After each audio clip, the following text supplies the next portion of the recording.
I responded to someone who said, If you speak American English, every sentence you've ever written was built to sound like a contract. American English was rebuilt after the revolution. You are not as easily able to identify someone's class. American English erased the words for it and replaced them with Newspeak. and of course I understand she was using Newspeak as a metaphor. I wasn't trying to suggest that she thinks we literally speak the constructed language from the novel. But the point I was trying to make is that the very usage, creation, and purpose of Newspeak in the novel is completely different from what she's arguing, and therefore it's a terrible metaphor. And to the commenter, I'm not trying to argue with here. I just think this is a good opportunity to actually talk about this in more detail. Pretty much the only thing her argument had in common with Newspeak is that you're changing the way people speak to control the way they think. But that's where the similarities end. Take this example from the beginning of the book, Standard English. The reporting of Big Brother's order for the day in the Times of December 3rd, 1983 is extremely unsatisfactory and makes references to non-existent persons. Rewrite it in full and submit your draft to higher authority before filing.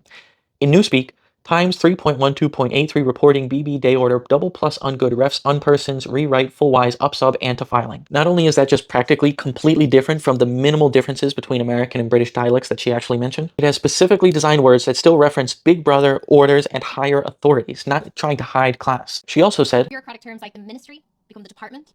This linguistically flattens the hierarchy, hides the hierarchy.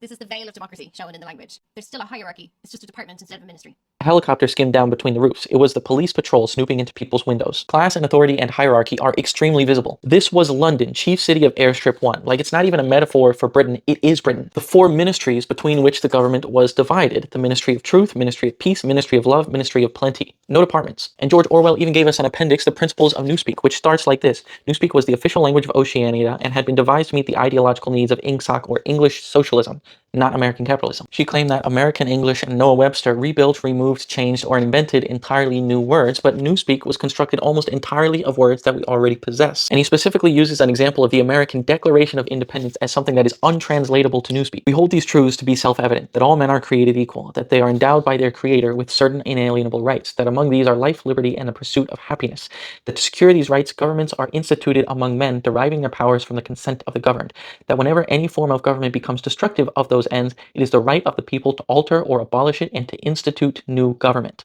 It would have been quite impossible to render this into Newspeak while keeping to the sense of the original. The nearest one could come to doing so would be to swallow the whole passage up in the single word crime-think. So Newspeak specifically says that all men are created equal is crime-think. Newspeak did not try to remove class. They had proles and the party had the inner party and the outer party. And he specifically used American revolutionary ideas as the antithesis of Newspeak. Of course, we can draw comparisons to real life from this book. That's why George Orwell is such a famous and good author. But the ideas that she was claiming have no basis in reality, and even if they were remotely realistic, this is not even a good metaphor for what she was trying to explain. In fact, I think it's quite the opposite.